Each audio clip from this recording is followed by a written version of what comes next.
RBI के governor का पद आजकल चर्चा में बना हुआ है, क्योंकि आरबीआई के 25वें गवर्नर शक्तिकांत दास 10 दिसंबर 2024 को रिटायर हो गए और 11 दिसंबर 2024 से आरबीआई के नए गवर्नर संजय मल्होत्रा काम करना शुरू करेंगे और इस प्रकार वो 3 वर्ष के लिए आरबीआई के गवर्नर रहेंगे वर्तमान व्यवस्था के अनुसार। तो आइए जानते हैं आरबीआई के गवर्नर की नियुक्ति कैसे होती है, पदच्युति कैसे होती है, वेतन भत्ते क्या होते हैं, इन सारी चीजों के बारे में। देखिए, सबसे इंपॉर्टेंट बात यह है कि आरबीआई के बारे में थोड़ा जान लीजिए। रिजर्व बैंक ऑफ इंडिया क्या है? Reserve bank of India Bharat की बैंक है और यह केंद्रीय बैंक है। इसको यह दायित्व है कि भारत की करेंसी और भारत का जो बैंकिंग क्षेत्र है उसका प्रबंधन करने का इसका दायित्व है, यानी ये इसके उद्देश्य हैं। इसकी स्थापना जो हुई थी वो ब्रिटिश शासनकाल में केंद्रीय विधायिका के अधिनियम के माध्यम से हुई थी और वो है आपका आरबीआई एक्ट 1934। और इसकी स्थापना कब हुई है? यानी 1 अप्रैल 1935 को।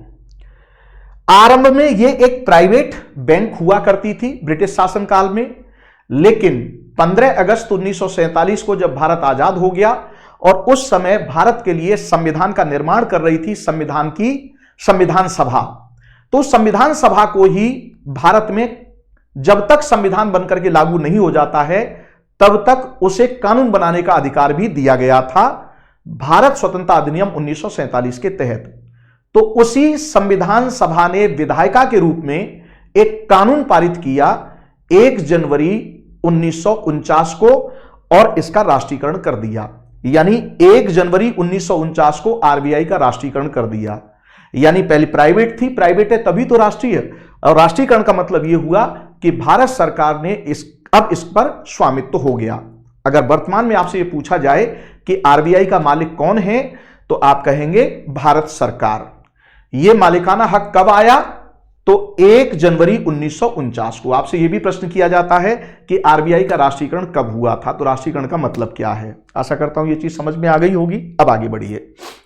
इसका कार्यकरण, अब जब बैंक है और आप देखिए कि इसका उद्देश्य क्या है, स्थापना उद्देश्य कि भारतीय मुद्रा का प्रबंधन करना और भारत के जो बैंकिंग क्षेत्र है यानी उसके कार्यकरण को प्रबंधन करना। तो कितना बड़ा दायित्व हो गया। अब इसके अंदर फिर बहुत सारे उद्देश्य निकल करके आते हैं, तो यह बहुत बड़ा कार्य है। तो इस कार्य को कैसे किया जाएगा, तो उसके लिए फिर इसी आरबीआई एक्ट में सेक्शन 8 है। क्या है? सेक्शन 8। सेक्शन 8 में इसके कार्यकरण के लिए एक बोर्ड के गठन का प्रावधान किया गया है। वर्तमान में इस बोर्ड में अध्यक्ष सहित कुल 21 सदस्य होते हैं और ये अलग अलग है। अलग अलग कैसे हैं? 1 + 4 + 4 + 10 + 2। ये क्या है ये मैं अभी आपको समझाऊंगा। तो ये बोर्ड जो है वो इसका प्रबंधन करता है। अब आ जाइए, इसमें जो 1 है ये है आपका गवर्नर, और ये हो गया उप गवर्नर, और ये हो गए आपके जो 4 क्षेत्रीय कार्यालय हैं उनके निदेशकों को इसमें सदस्य बनाया जाता है। ये 10 हैं केंद्र सरकार मनोनीत करती है निदेशक के तौर पर, और ये 2 सदस्य हैं ये आपके केंद्र सरकार के ही सरकारी पदाधिकारी होते हैं जो सामान्य तौर पर वित्त मंत्रालय से लिए जाते हैं। तो ये इसकी संरचना होती है बोर्ड की जो इस आरबीआई का प्रबंधन करता है।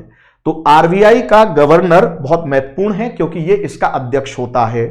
तो इसी को लेकर के आज ये चर्चा का विषय बना है और इस टॉपिक पर हम लोग आज डिस्कस कर रहे हैं आपके लिए। आ जाइए, आरबीआई के नए गवर्नर, ध्यान से आप समझिएगा, संजय मल्होत्रा जी को बना दिया है और ये 11 दिसंबर से अपना कार्यकाल संभालेंगे अगले 3 वर्ष के लिए। और ये आरबीआई के 26वें गवर्नर हैं। ये भी पीटी के पॉइंट ऑफ व्यू से नोट कर लीजिएगा। कौन से? 26वें गवर्नर। 1990 बैच के ये आईएएस अधिकारी हैं और राजस्थान कैडर के हैं। मैं आपको बता दूं कि इनका एक्सपीरियंस बहुत ही उम्दा किस्म का है, नीट एंड क्लीन इनका सर्विस रिकॉर्ड है और वर्तमान में ये वित्त मंत्रालय में वित्त सचिव के पद पर कार्यरत हैं। तो कल 11 आपके दिसंबर से ये आरबीआई के गवर्नर के पद को धारण करेंगे। तो ये हो गई अपडेट आज की। अब जरा इससे संबंधित कुछ महत्वपूर्ण बातें जान लीजिए जो आपसे प्रीलिम्स में प्रश्न किए जाते हैं। आरबीआई के गवर्नर से जुड़े हुए कुछ महत्वपूर्ण तथ्य क्या हैं ये? पहला महत्वपूर्ण तथ्य ये है कि आरबीआई का सबसे पहला गवर्नर कौन था? तो ये ब्रिटिश पदाधिकारी था। 1935 से लेकर के 1937 तक ये अपने पद पर रहे और इनका नाम है Osborne Smith. Right now bureaucrat थे ये भी।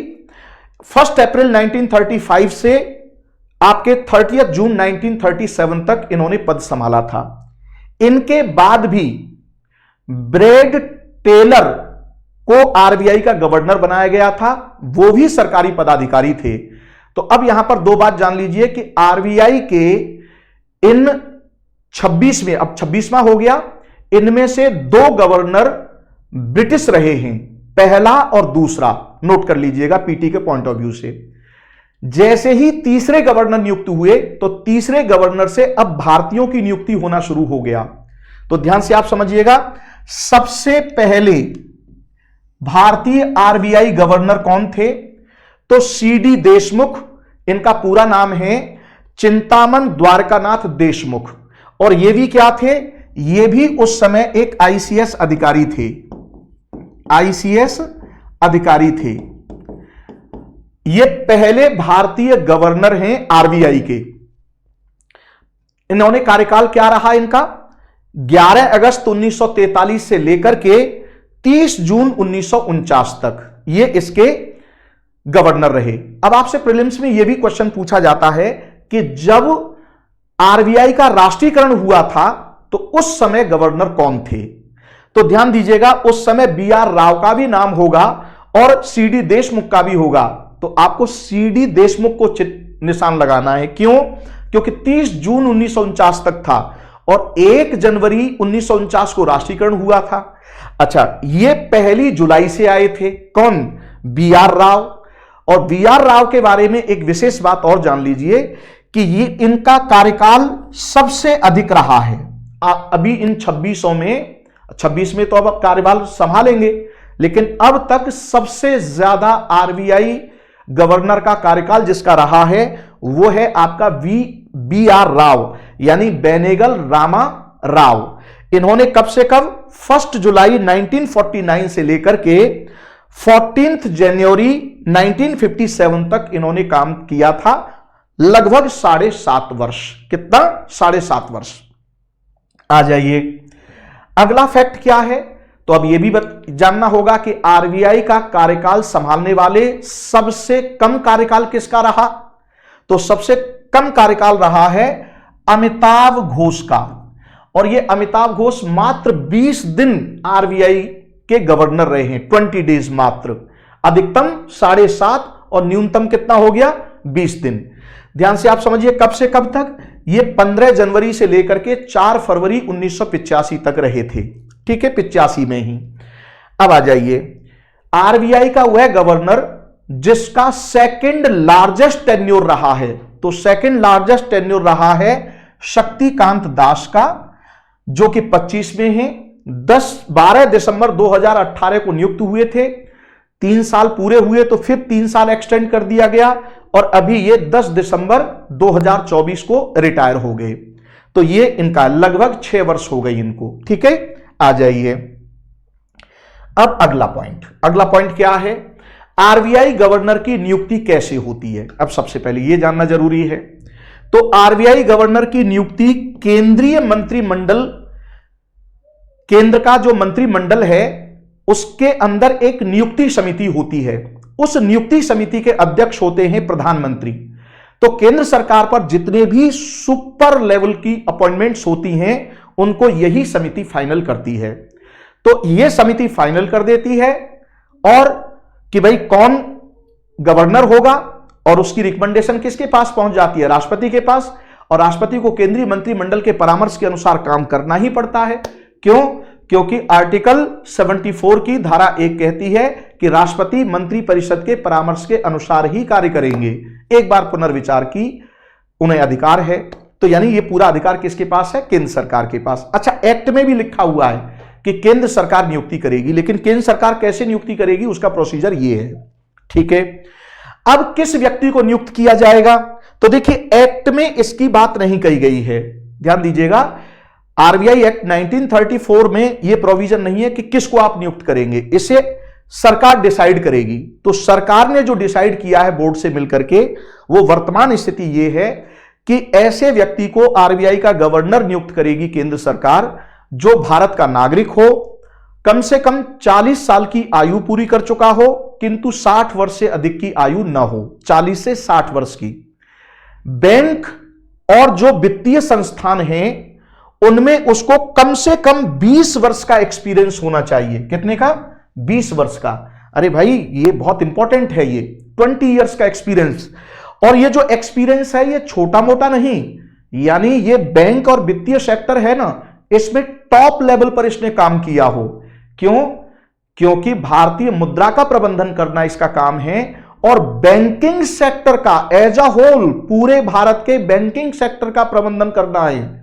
तो जाहिर सी बात है कि उस लेवल का योग्य व्यक्ति होना चाहिए इस पद पर, इसलिए यह रखा गया है कि कम से कम 20 वर्ष का अनुभव होना चाहिए। अब आ जाइए, वह किसी राजनीतिक दल से संबंधित नहीं होना चाहिए। ऐसे व्यक्ति को ही क्या बनाया जाएगा? गवर्नर नियुक्त किया जाएगा। यह केंद्र सरकार की गाइडलाइन है नियुक्ति के मामले में। ठीक है, अब बात आती है कि जब नियुक्ति हो गई तो कितने समय तक ये अपने पद पर रहेंगे और कब तक रहेंगे, यानी और कैसे इन्हें हटाया जाएगा। तो कार्यकाल है कि पद ग्रहण की तारीख से केंद्र सरकार ने अभी यह डिसाइड कर रखा है कि 3 वर्ष रहोगे भाई। जब एक बार हम अपॉइंट करेंगे तो 3 साल का कार्यकाल आपका फिक्स है। लेकिन एक्ट में यह कहा गया है कि केंद्र सरकार नियुक्ति के समय यह डिसाइड करेगी कि कितने वर्ष, लेकिन 5 वर्ष से ज्यादा डिसाइड नहीं कर सकती। तो केंद्र सरकार ने 5 की जगह पर अभी कितना डिसाइड कर रखा है? 3 वर्ष का कार्यकाल डिसाइड कर रखा है। ठीक है, अब आ जाइए, लेकिन केंद्र सरकार विशेष परिस्थितियों में इस कार्यकाल का विस्तार कर सकती है। कहने का मतलब ये रीअपॉइंट के पात्र हैं। तो इसीलिए शक्तिकांत दास को एक बार एक्सटेंशन दिया गया था 3 साल का। 2021 में उनका कार्यकाल पूरा हुआ, फिर 3 साल हो गया, तो 2 बार हो गया ये। अब तीसरी बार भी वो मन बना रहे थे, राइट, और उनको लग रहा था कि ऐसा हो जाएगा, लेकिन केंद्र सरकार, मोदी सरकार है, उन्होंने नहीं, संजय मल्होत्रा जी को नियुक्त कर दिया। जबकि संजय मल्होत्रा तो रेस में कहीं दूर दूर तक नहीं थे, लेकिन जब उनके रिकॉर्ड को देखा गया तो अद्भुत किस्म का रिकॉर्ड है भाई उनका, राइट।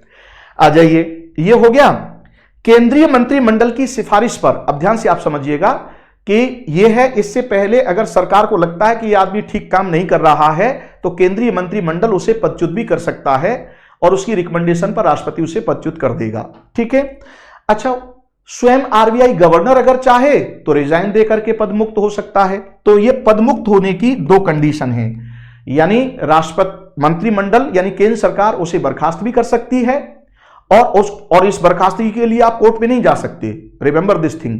और दूसरी बात यह है कि आप राष्ट्रपति को त्यागपत्र देकर के, राष्ट्रपति के नाम संबोधित होगा, आप पदमुक्त हो सकते हैं। चलिए, आगे की सूचना क्या है? आगे की सूचना अब थोड़ी सी और अपडेट कर लीजिए। अपडेट ये कर लीजिए कि केंद्रीय बैंक है आपकी भारत की, केंद्रीय बैंक है कौन? आरबीआई। तो इसके कार्यकरण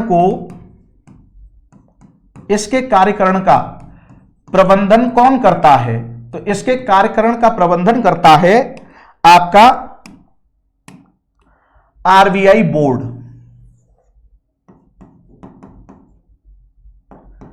आरबीआई बोर्ड है ये। इस बोर्ड का बॉस कौन होता है? इस बोर्ड का बॉस होता है गवर्नर, जिसके बारे में अभी आप पढ़ रहे थे। गवर्नर हो गया, ठीक है। अब इस गवर्नर के साथ साथ इसमें 4 उप गवर्नर भी होते हैं। उप गवर्नर। ध्यान से आप समझिएगा, एक गवर्नर प्लस 4 उप गवर्नर होंगे इसमें। अब इनकी नियुक्ति कौन करेगा? मैंने अभी आपको बताया, नियुक्ति करेगी एक्ट के अनुसार केंद्र सरकार। केंद्र सरकार नियुक्त करेगी। कार्यकाल कितना है इसका? तो कार्यकाल केंद्र सरकार नियुक्ति के समय डिसाइड करेगी। केंद्र सरकार नियुक्ति के समय निर्धारित करेगी, लेकिन 5 वर्ष से अधिक नहीं कर सकती। लेकिन 5 वर्ष से अधिक नहीं। कितनी? 5 वर्ष से अधिक नहीं कर सकती आप। वर्तमान में कितना किया हुआ है? तो ध्यान से आप समझिएगा, इनका वर्तमान में 3 वर्ष डिसाइड कर रखा है। कितना? 3 वर्ष। अब इन्हें वेतन भत्ता क्या मिलेगा? तो देखिए, वर्तमान में गवर्नर को वेतन जो दिया जाएगा उसके बारे में एक्ट में क्या लिखा हुआ है? तो एक्ट में यह लिखा हुआ है कि इस बोर्ड से, यह बोर्ड केंद्र सरकार से अनुमोदन लेकर के डिसाइड करेगा कि गवर्नर और उप गवर्नर का वेतन भत्ता क्या होगा। तो अभी जो केंद्र सरकार ने डिसाइड किया हुआ है वो ये है वर्तमान में कि जो गवर्नर है इसको 2,50,000 रुपए मासिक वेतन मिलेगा और प्लस अन्य भत्ते एवं सुविधाएं। जबकि उप गवर्नर जो होगा, उप गवर्नर, इसको कितना दिया जाएगा? 2,25,000 रुपए मासिक वेतन होगा और प्लस अन्य भत्ते एवं सुविधाएं।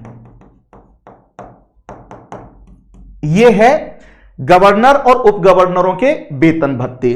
नियुक्ति कौन कर रही है? केंद्र सरकार कर रही है। मंत्रिमंडल के, केंद्रीय मंत्रिमंडल की नियुक्ति समिति डिसाइड कर रही है। पीछे हमने आपको बताया था। यह हो गया। अच्छा, मैं आपको बता दूं कि इस बोर्ड में ये 5 लोग ही प्रमुख हैं। ऐसा नहीं है कि बाकी और भी हैं, ये 5 के अलावा 16 और हैं इसमें, लेकिन मेन जो पावर है वो किसके हाथ में है? इन 5 लोगों के हाथ में है। ठीक है ना? 4 ये उप गवर्नर हो गए, 1 गवर्नर हो गया।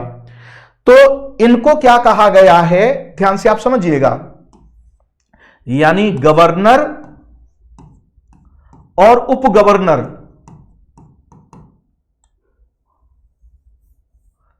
गवर्नर एवं उप गवर्नर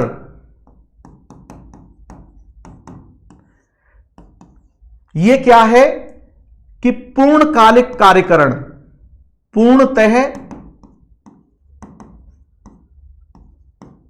कार्यकरण को संभालेंगे। यह इनकी जिम्मेदारी है। दूसरा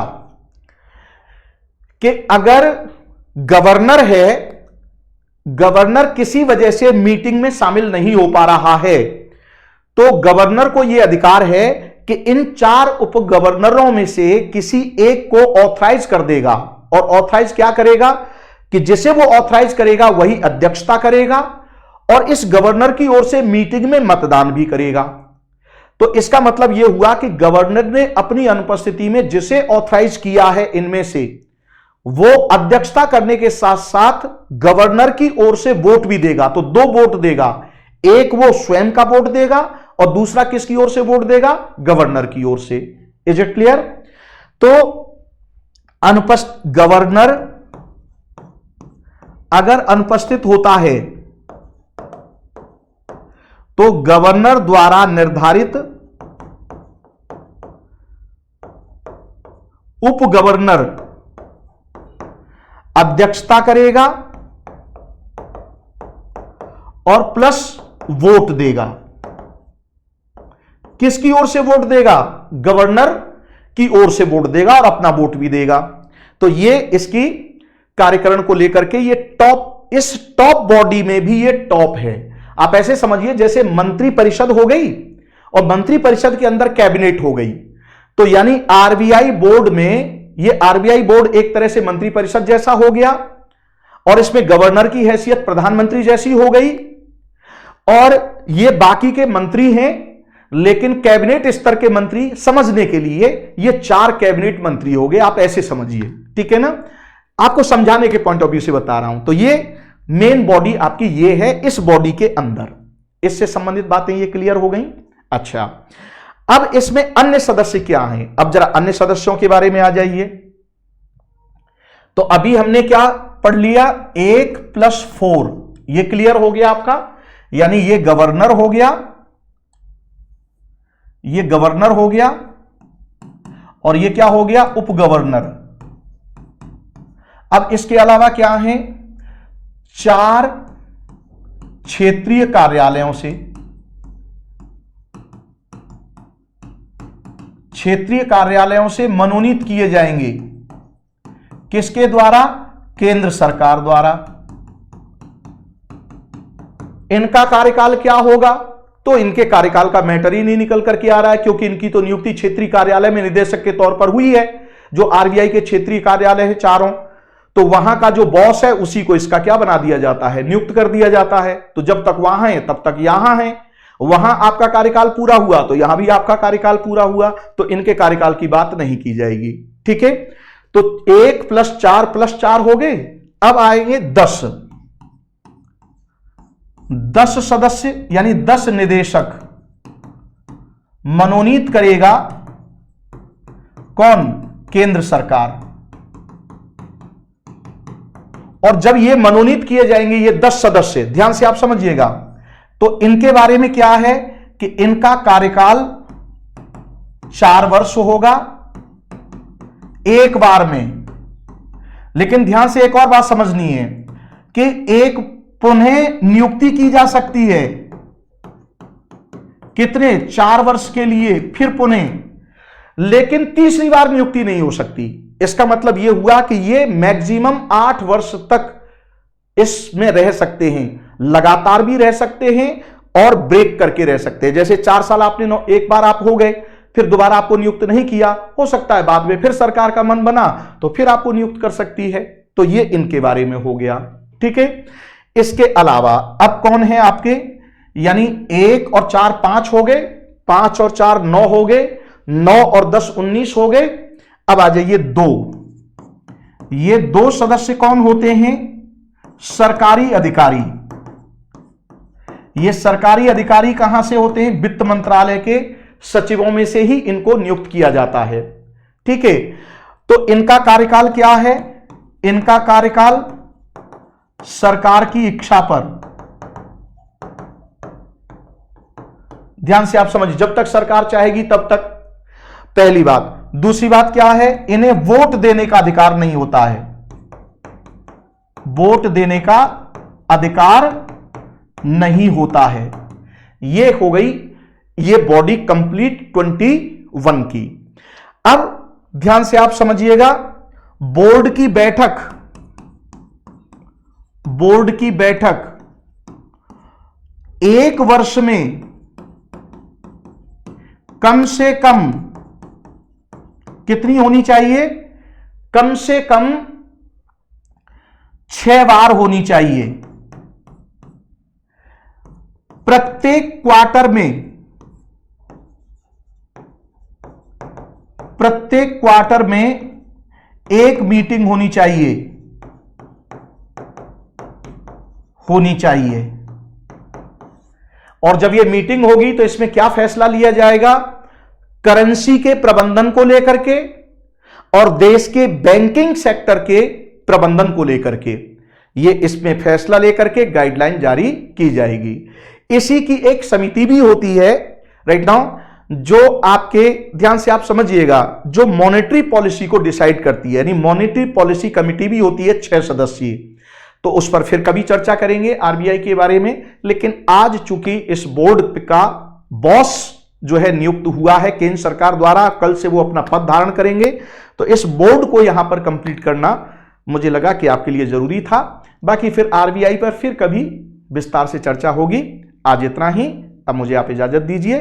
आप स्वस्थ रहें, मस्त रहें, खुश रहें और यथाशीघ्र एक अच्छी रैंक के साथ आपका सिलेक्शन हो। जय हिंद।